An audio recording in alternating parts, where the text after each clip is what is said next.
My name's Staryn Wagner. For those of you who don't know me, I'm an environmental scientist here at the City of Austin's Watershed Protection Department. I am going to be leading the fourth talk in the series, The City of Creeks. This one will be on the urban stream syndrome. Urban stream syndrome. Here's the executive summary, which I'm not going to read, but it's for those who watch this later and want to go no further than the second slide. But the urban stream syndrome in general is just, it's the impacts that affect ours and almost all urban streams throughout the world. And they're marked primarily by rapid rise and fall of flow during storm events. They have increased pollutant loads, decreased base flow, increased channel incision and down cutting, disconnected from the floodplain, disconnected from the riparian areas. They have altered plant communities, and in general, a loss of diversity or a loss of the quality aquatic biota that they used to have. So here's our stream functional pyramid, which you've probably seen in every single one of our presentations. It's a foundation of what we do. And in relationship to the urban streams or urban areas, the hydrology has been modified, right? So all the different impervious cover and buildings and roads and things that we put in have changed our hydrology and our infrastructure for getting it there. The hydraulics in our stream channels have changed. So we just don't have the same connection to floodplains and various other things. Geomorphology is shifted. There's that incision I was talking about with major down cutting. We end up in these like what look like cattle chutes. Our physiochemical situation has changed with the addition of landscaping products and automotive products and just everything that we build and put out into the environment eroding and washing down to the streams. And all of this ultimately has a major effect on our biology in the streams. What can live there, what has even access to it anymore. What are some of the drivers of the urban stream syndrome? Well, the key driver is land use and management. How we are treating our urban landscapes. That which has led to another driver, the loss of natural vegetation. We've gone in and cleared for development. We've changed the vegetation scape to match those that we think are more aesthetically pleasing to us and that maybe provide us with greater security or comfort. We've increased impervious covers with the roads, with the houses, driveways, sidewalks, airports, on and on at houses. And then to deal with all that, we've created a highly efficient gray stormwater system, which is, for example, in the background picture of this particular slide, is a really effective means of getting that stormwater away from where it lands.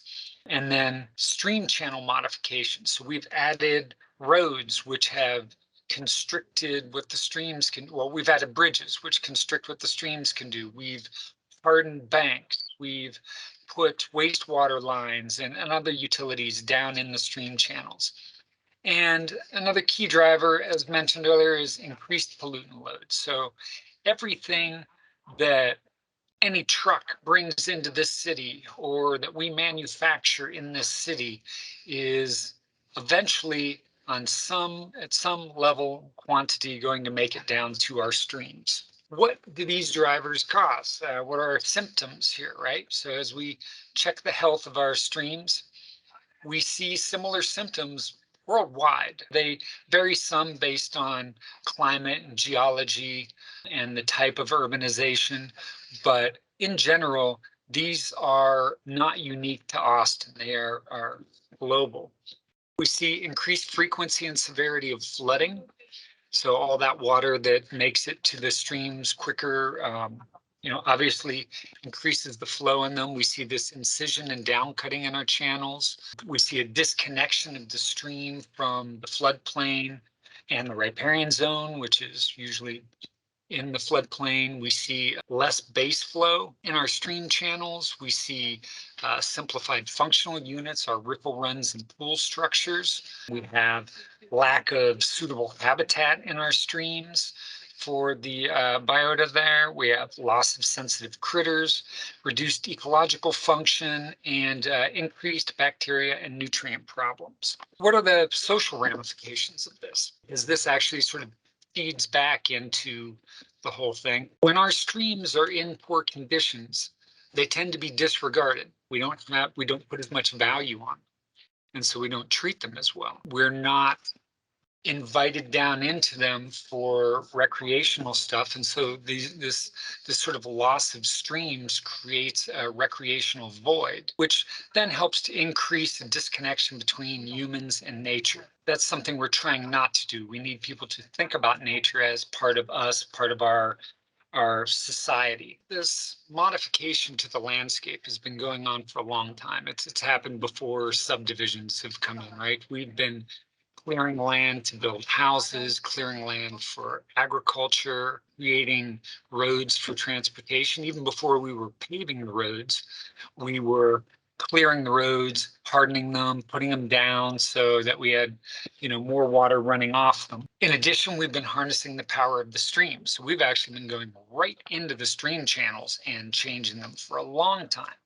Before we had good electricity supply, we needed to get power from wherever we could, and that water flow, in particular streams and rivers, were an excellent source of power for us to harness. In this picture here from the Austin History Center, there's a couple of photos of some mills down on Barton Springs.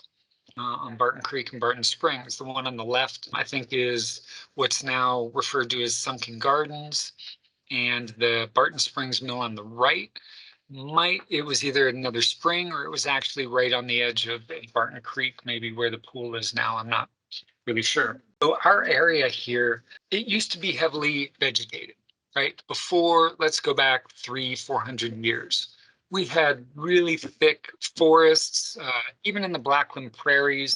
It was forests interspersed with big prairies and grasslands, but there was still a lot of wooded land here. As you can see in the pictures, an early clear cutting of an area with this gentleman standing by this sort of dead, who knows what, mesquite maybe. And on the right, this is one of our 1940 aerials, which is one of the things that I really like. Up in the top left corner, you can see Austin in 1940, and then the wavy line going through this picture is the Colorado River. You see the dog's head right there, even the ear being quite obvious. The point of that picture is to show you how much of this land by 1940 was already denuded of the native vegetation and turned into row cropping, right? So that was already, even though not urbanization, it was a ruralization, agricultural change, and deforestation really had already started some of these changes. I keep mentioning vegetation. Why? Well, vegetation is ultimately the rebar of the soil. And as I think Lee pointed out, let's not use the vegetation roots in our concrete mixture for rebar, but as a natural structural component, these are our early soil holders, right? So if you look at the picture on the left, we've got an example of just a generic turf grass that's probably regularly mowed, and then our native little blue stem and switchgrass. And you can see that the turf grass, the roots probably only go down about 4 inches there, while the little blue stem and the switchgrass, which are both common grasses defined in riparian areas along the edge of streams, they go down like 6 to 9 feet. Right, and they have a far more extensive root system. Now this does a great job of holding the soil in, and it's also mildly flexible.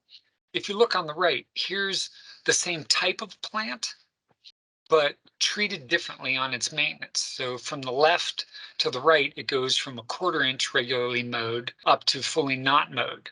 And you can see how the maintenance of that vegetation, which is Kentucky bluegrass, affects the root system that it even has. So like on the left, if we had a little blue stem and we were to continue to cut it, you would not have the same root structure that you have in that picture. That's from a fully grown plant. Vegetation also acts as a blanket for the soil. It was our original soil blankets. And this picture here is Battle Bend Greenbelt right along Williamson Creek. You can see Williamson Creek, if you see my cursor there, that would be the edge of the bank, sort of where the trees start. This was a few days after a storm came through that overtopped the bank and spread out onto the floodplain, which is a park area in Greenbelt. So in this area, which is a recent grow zone, in this case, most of what was growing was ragweed, a bumper crop, in fact. But we still had a mowed pathway going through the stream itself. This is where that mowed pathway was, in between these two red lines. When the flooding came out of the banks of Williamson Creek and overtopped this area, the ragweed laid down and protected the soil. And in fact, because of its Manning's End, right, its roughness, it slows the water right at its edge, right at the bottom edge down. And slower water tends to deposit stuff, while faster water picks it up, right? So you can see the deposition of some of the sediment and sand and soil right along the edges there. But in the center where this pathway is, all of the organics and all of the fine particles were removed, and it was pretty much cleaned off down to the hard packed clay. So having vegetation in place really makes a big difference on what happens to our soils along the edge of the banks, and the condition of our soils greatly affects the sort of ecological benefit and resilience that a stream has. All right, so let's get an idea for scale here. In this picture, again, back to my 1940s pictures. Anyway, on the right here, we've got the old Mueller Airport, which is now Mueller Development. Immediately next to it, we've got Cherrywood. This line here is going to become I-35, Airport Boulevard, over to Waller Creek. Anyway, in the 1940s, you can still see we've already had some development occurring in the core. Waller Creek has already been, developed around pretty heavily. As you go to the east of I-35, it's still just row crop, mostly row cropping and orchards. But, as we're all familiar with the development along here, our urbanization has expanded. It's expanded drastically and dramatically. And this gray wave that's coming through represents the impervious cover over this area. So you can see the extent to which this whole space has been paved over or built on, reducing the amount of water that can go into the land when it rains, and instead it gets diverted to the stream. Most of the time, most of the water, at least for the area you're looking at, I guess with the exception of the Mueller development, is just going straight through graywater storm system and piped directly to the creek. So what does this do? It gives us these flashy, the rain events create flashy events in the streams. And what I'd like to highlight, how I'd like to highlight that is with these two graphs here.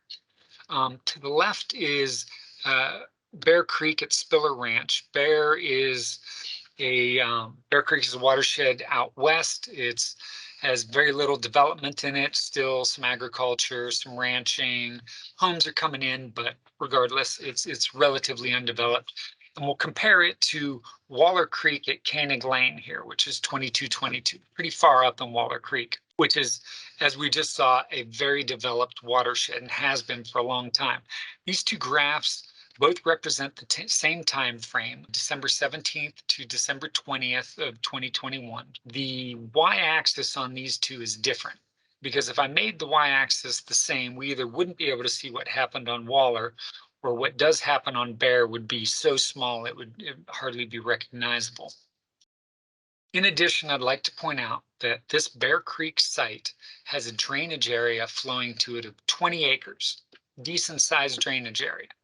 The Waller Creek site has only 1 square mile of drainage area going to it. These both represent pretty much the same storm event, same day. Bear Creek got, according to what I looked at, 0.77 inches of rain. Waller Creek got approximately 0.88 inches of rain. 0.11 inches isn't a big difference, especially for what I'm trying to show here. Bear Creek, the creek only rose up about 1 cubic foot per second, and that's draining 20 square miles. While the Waller Creek site, heavily developed, it went up to about 150 cubic feet per second, and that's 1/20th of the drainage area that Bear Creek has.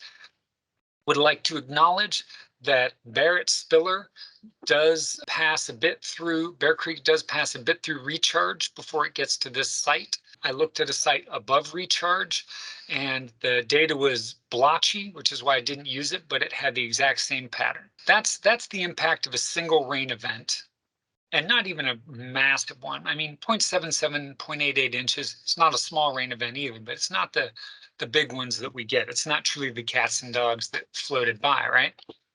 Let's look at the chronic effects of this. So again, on the left, we have Bear Creek, same site, Spiller Ranch. On the right, I've gone with a different site and a different creek, where this is Walnut Creek at Dessau Road. So Walnut Creek is a pretty well-developed watershed, mostly urban, suburban, some transportation in it. Bear Creek, again, we've already discussed, relatively undeveloped. This is for the entire year of 2020. And what we see here is, and here I've made the y-axis the exact same scale. So these are identical, right? We're not looking at the top peaks of the flows, but that's not the point of this. What I'd like you to see is that for the Bear Creek graph, we have throughout the year about 12 big rains, or 12 rains that show up as flashy in the creek. While with that same year, probably the same rain events, we have over 35 flashy events in Walnut Creek. So we can see that this acute nature of these heavy flows is going to have some dramatic effects on our stream channel itself. Why is that happening? Because we've got these gray and great gray stormwater systems, right? And this is a layer showing our stormwater pipes. Some of this area may have some stormwater detention, but I think by and large, there isn't a whole lot there.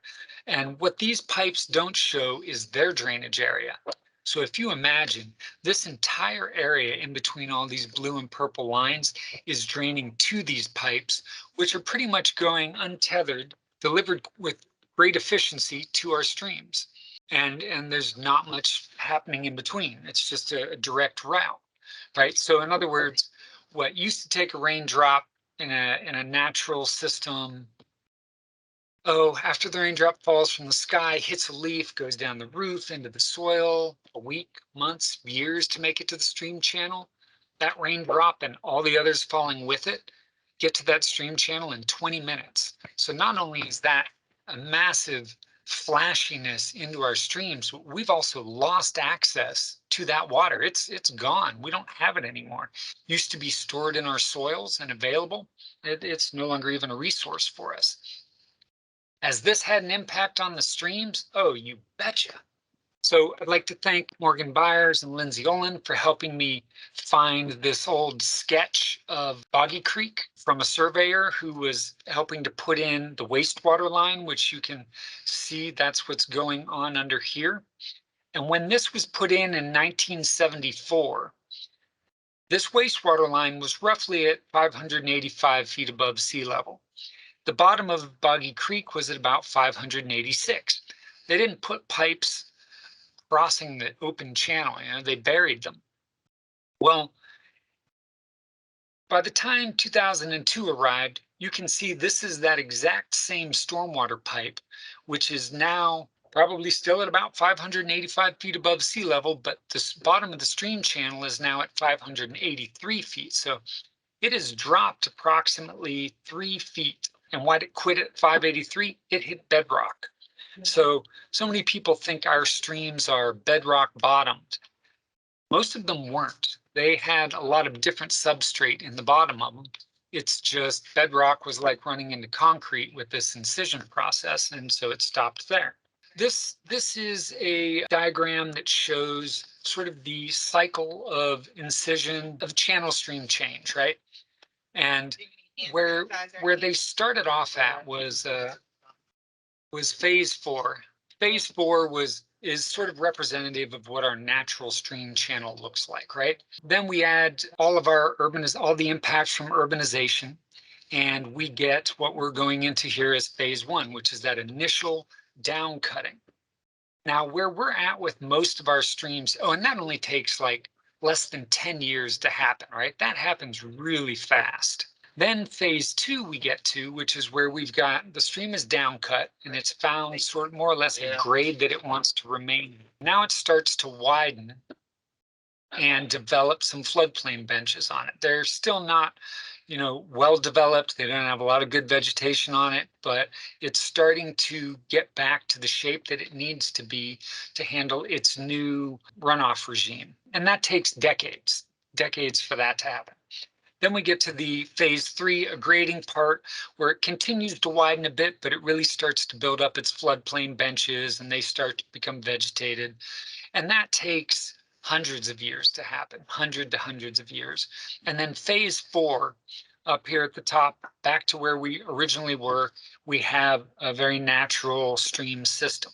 Given the nature of our urbanization and the permanency of lot lines and building structures and things like that, I'm not really even sure how plausible phase 3 is in many situations. Phase 4, I think even less likely, except for some of the places where we have put wide enough protections on it. But in our more urban core, phase 2 might be about where we're stuck at, because in phase 2 here, where you see the top of the banks now, usually there's a house there or a building there. And so instead of allowing this to shift to phase 3, we're now having to concrete the walls or harden the walls of the stream channel, locking it into this permanent phase 2 situation. Let's look at that incision process in reality. This is an actual, and I don't know the site on the left, but this is, within a couple years of some change upstream of this channel, right? And it just down cut, and you can see there's not even been time for vegetation to grow anywhere in that.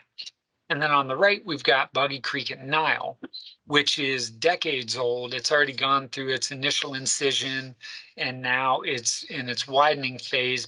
And you can see some flood banks or flood banks building up on the sides with a little vegetation.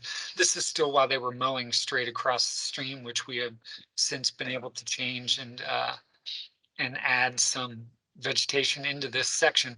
But this is what most of our streams look like now, right? You're walking through a slightly widened cattle chute with a little bit of substrate, but still that lack of complexity in the channel, because we've lost the complexity in that channel.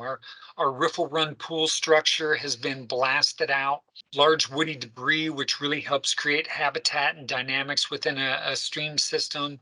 It's either not firmly anchored, or we remove it as soon as it gets in there because it's going to flow down and block a bridge and then create flooding.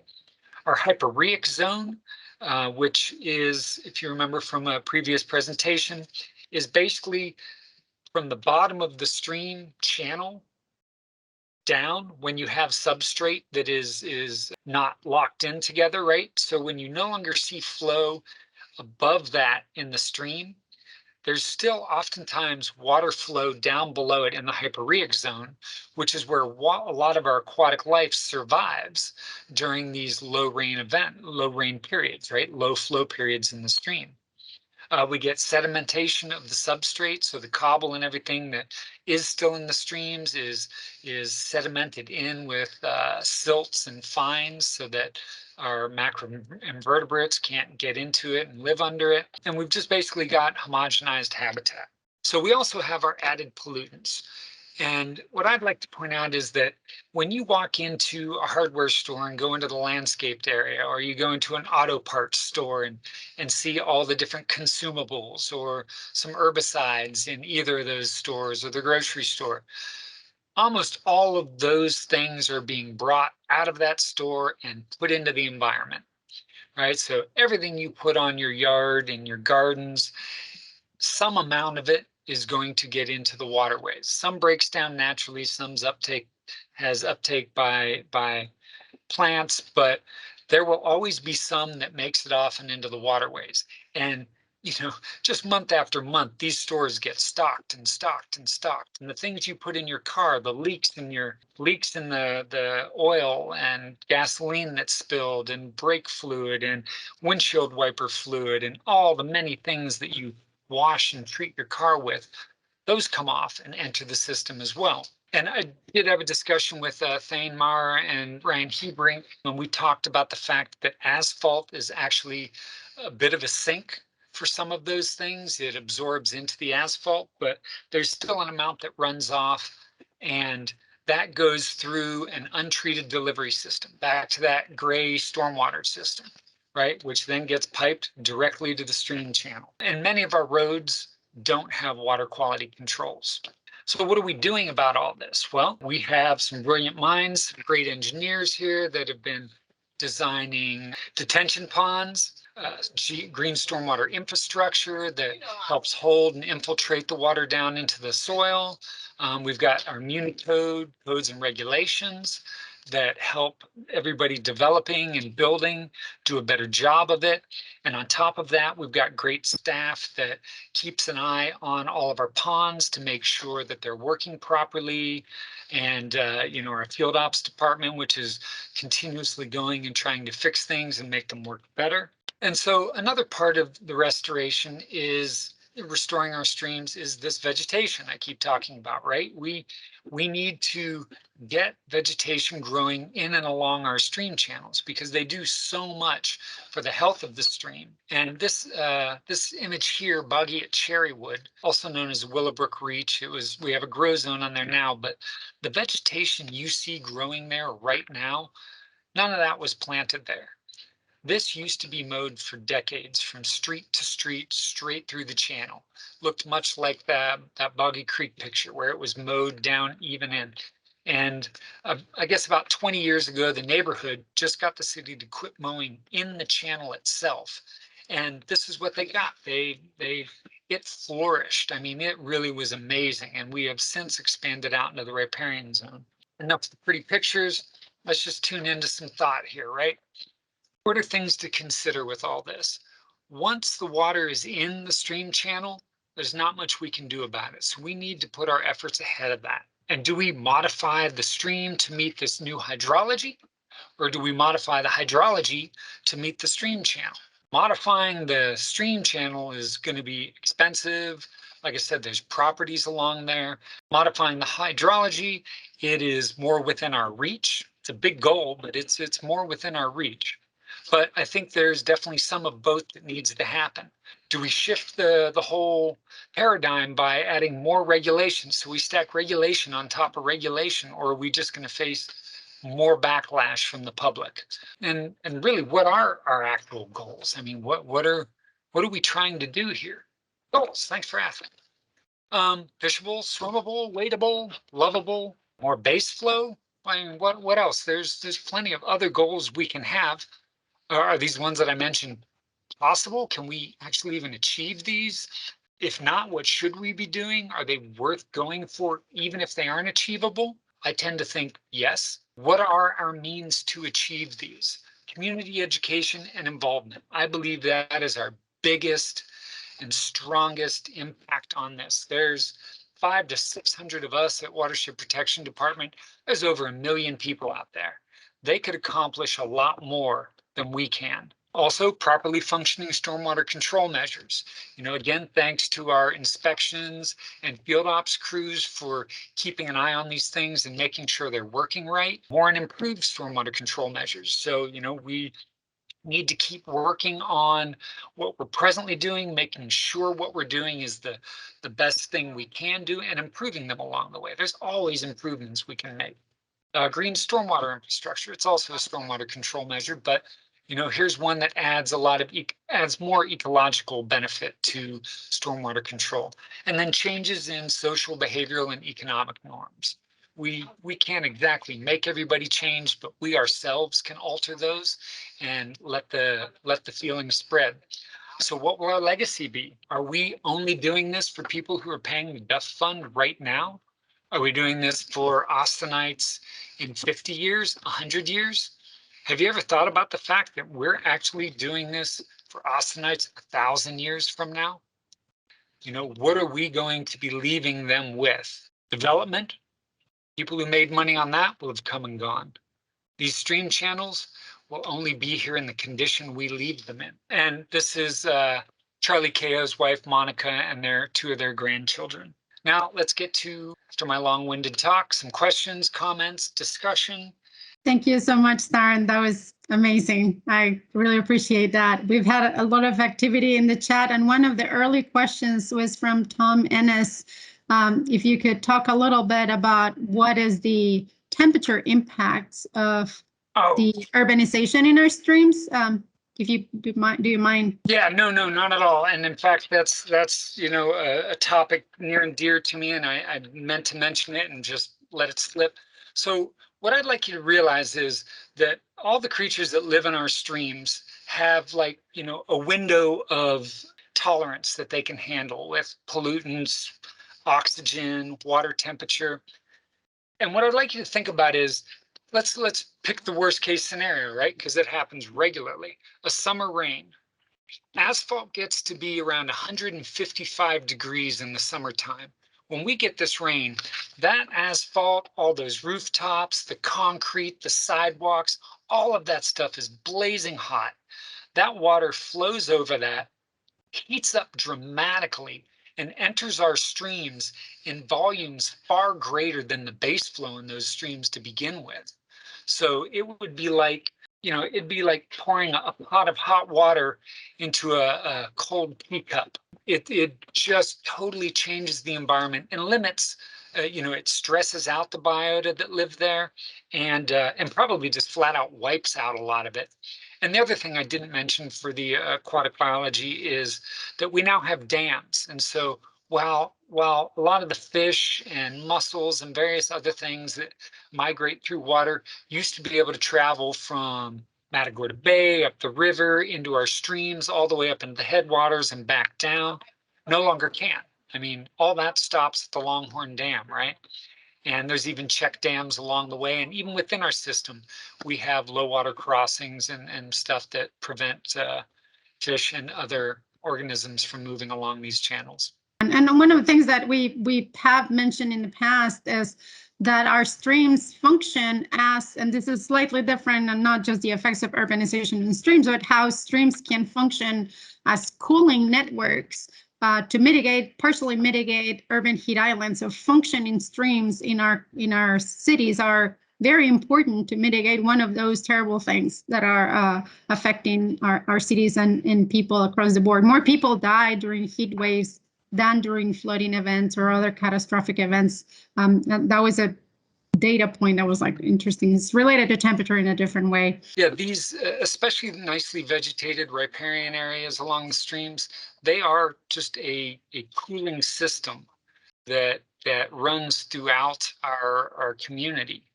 The less vegetated they are, the less they function.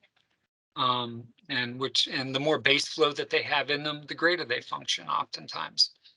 So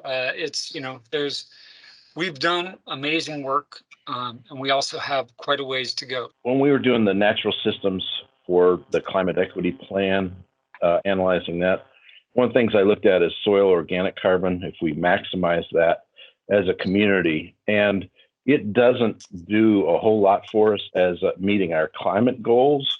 But it would be interesting for us to have a global picture, or at least a citywide picture, of saying, here's where our soil organic carbon is in the averages across the city, and what would be the effects on our streams if we brought that back to a pre-development situation.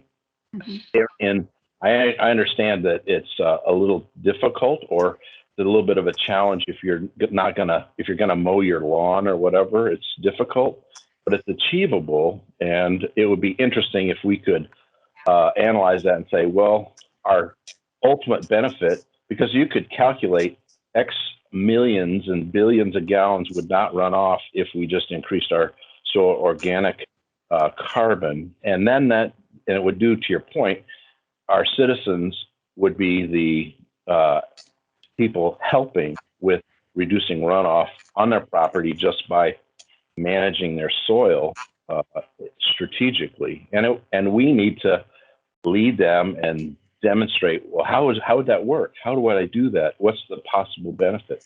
Anyway, it's a dream of mine. You're right that the magnitude of the soil carbon accrued through restoration practices might not be huge for climate change mitigation. I think there isn't a dispute on that. But a lot of the functions of healthy soils depend on soil carbon, including the ability of the microbial community to function, to process nutrients, to do infiltration rates depend a lot on organic matter. So a lot of it depends on organic carbon. So I think you're right on the money on how important it is to focus and emphasize efforts on improving soil structure, soil condition, and organic matter is a huge part of that. Thank you so much, Staryn, again, for a great presentation. Thank you, everybody, for all the questions and comments. Thanks for coming and listening and not booing. Having a great time.